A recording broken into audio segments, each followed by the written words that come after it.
in the production wing of the GSI headquarters in Bombay. So Ramit bhai, take us through this. I can see a lot of people working here, a lot of buzz here. Yeah, so what's happening here is whatever diamonds, loose diamonds come in here, initially they need to go through the weight of the stone and the measurements of the stone. So which I can show you here. Right. Yeah. You can come with me. All right, we'll go this way. So you can see that how diamonds are being placed onto the measurements machine, and we are evaluating the cut grade, whether it's an excellent cut or a very good cut. So that is not done by visual or by 10x or a microscope. It's actually with a serene machine or other measuring instruments, which are. So this is specifically about the measurement of the stones. Yeah, it gives you the accurate proportions of the diamond. Loose stones. Loose diamond. But what if it is already studded inside? Yeah, so in that case, if it's studded, you don't need the actual cut grade or the actual grade of the stone. Yeah, so weight of the stones, yes. So we have a way, we have measurements which we can take with the help of gauges. And with the help of gauges, we come to the best evaluation of what the weight is.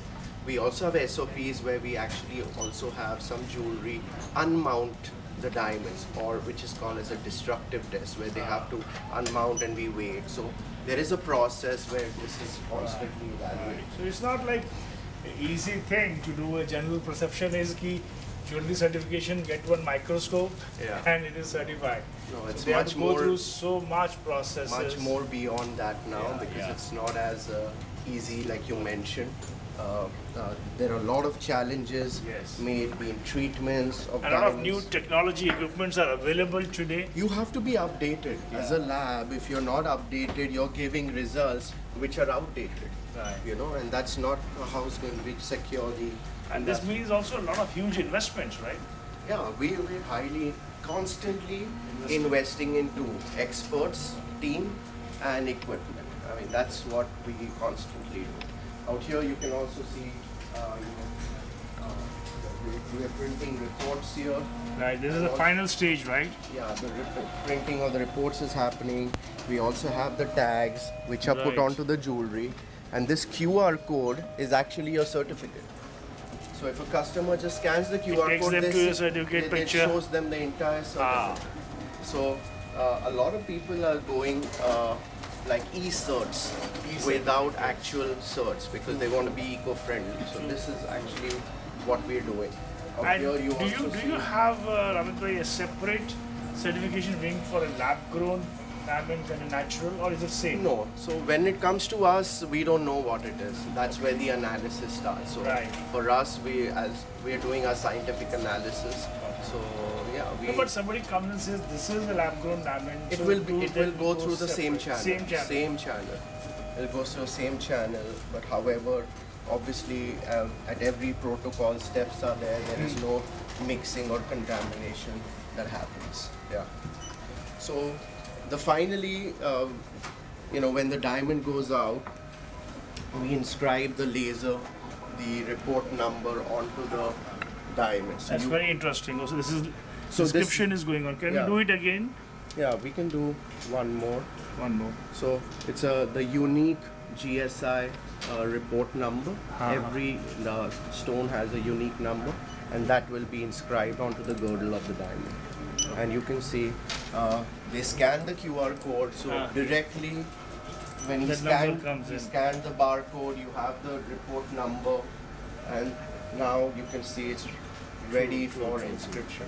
And so you it doesn't take time. You do a lot of certification also for your overseas clients, right? Yeah.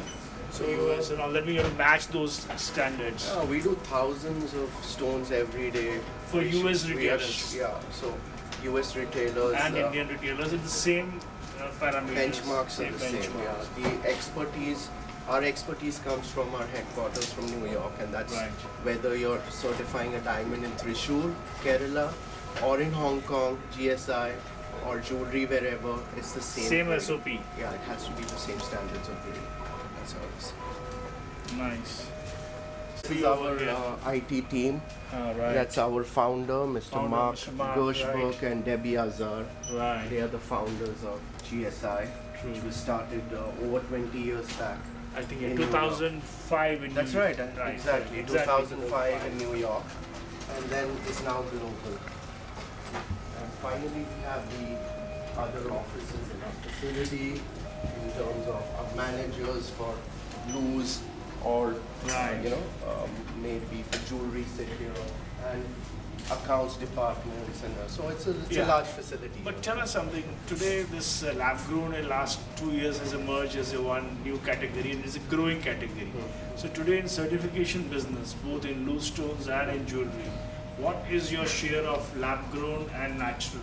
So if I say in India, we still do over 95 or 98%, I would say, natural diamond certification, whether it's loose or mounted.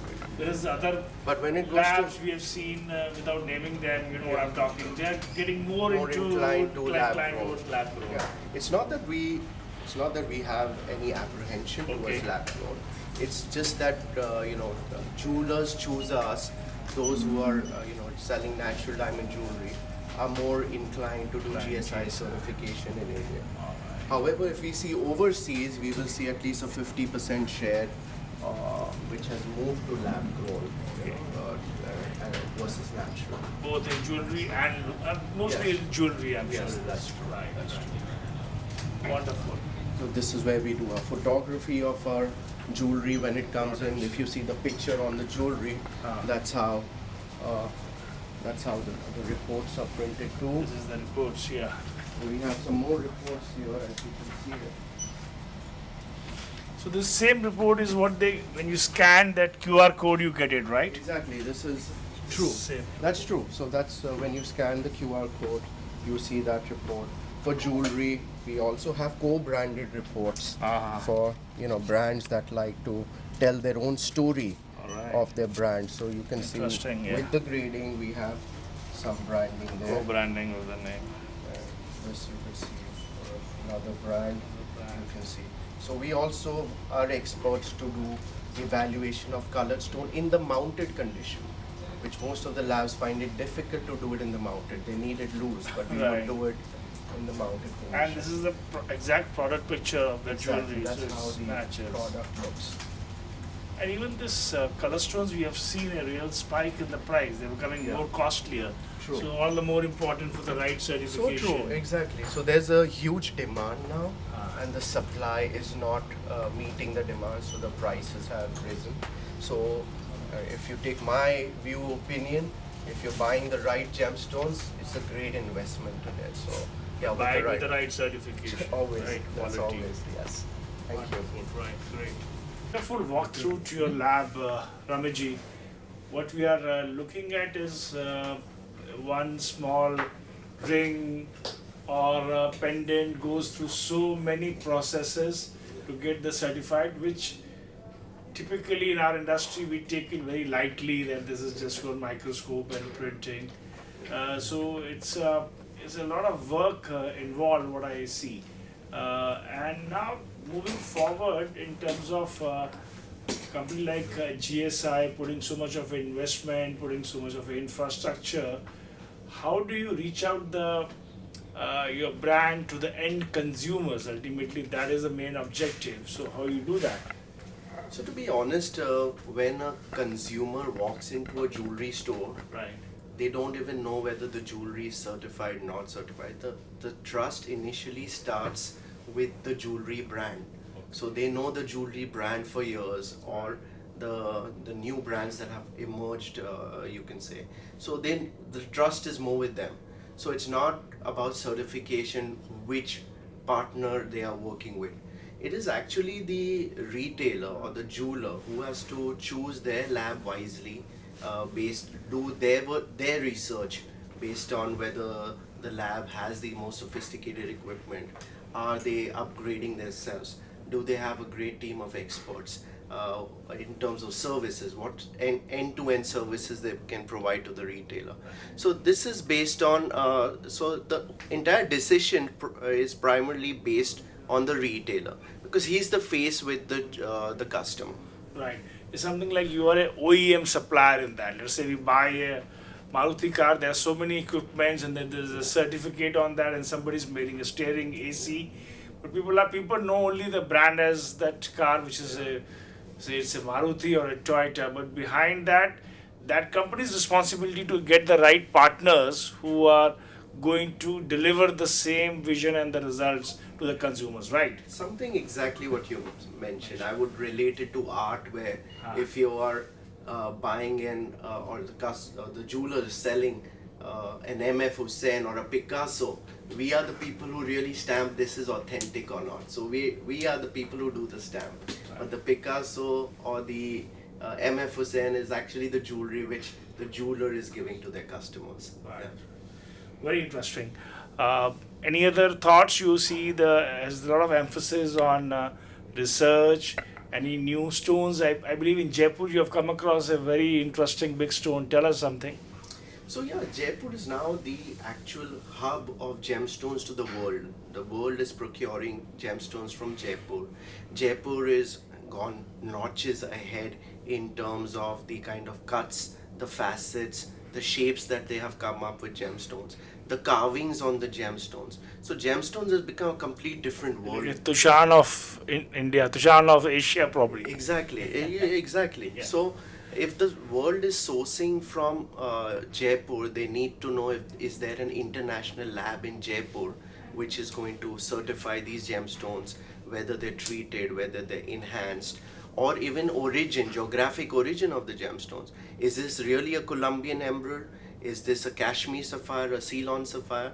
So GSI has the capability, the equipment, R&D, even in our labs like Jaipur, Bangalore, to give you the accurate information and the report on these stones. Right. Yeah. So I think with all this happening, overall the credibility of jewelry industry, I think, is improving what it was, say, probably 5 years back or 10 years back. And to add to that, I think the BIS, our Government of India's initiative HUID, really echoes and it resonates the same thing what labs like you are doing, right? So true, so true. So we're all working for the customer.